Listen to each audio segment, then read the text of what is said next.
to individuals. Right. I mean, you mentioned things like driver's licenses and such, but what else? In terms of DACA or the Dreamers, or in terms of DACA, in terms of Dreamers, in terms of making sure that we're providing every possible legal protection to people who might otherwise be subject to federal immigration authority.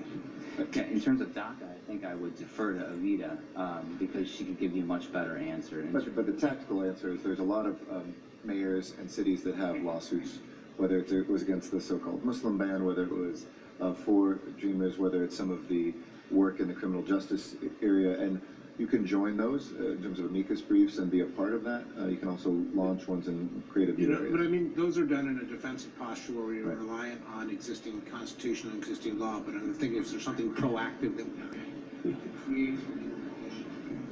Sure, and first I just want to thank everyone in this room who on so many issues, especially now as we are on the 1-year anniversary of the signing of so many of those executive orders, just the importance of your role in the amicus brief process and in statements and resolutions at the local level.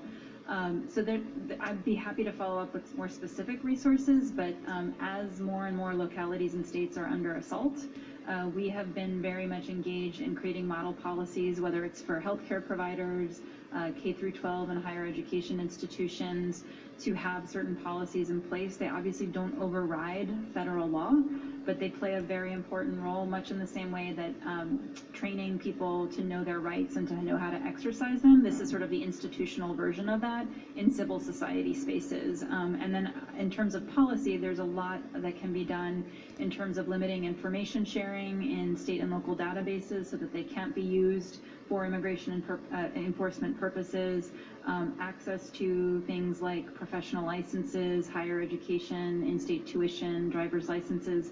There's a very diverse and exciting portfolio of options that states and localities can engage in and push for, and I'd be more than happy to talk to you about that after. Maybe in Boston we can talk about presenting some of those things to work on it ahead of time, but have, again, getting back on a proactive agenda and wishing for some more positive outcomes in these legal areas. We could maybe present some of that in Boston at the meeting too, and have a few mayors speak about some of those ordinances they passed. I mean, one thing I would like to bring up is concept of municipal IDs. This is something that New York City has done that's been pretty successful. You know, now parents can go pick up their children without the fear of being arrested and being deported. You know, I think that's one of the key things. And another key thing that that I would like to see is making sure that immigrant students have access to their records. I have. Beyond this work, I have also provided a lot of DACA legal assistance to a lot of young immigrants. And one of the troubles that they had was accessing their school records. I mean, in New York City, certain high schools charge $5 for transcripts, which they essentially need if they want to send in their DACA applications. So I mean, I think basic policies like that, making sure that undocumented immigrants can access these things without fear would be a great assistance.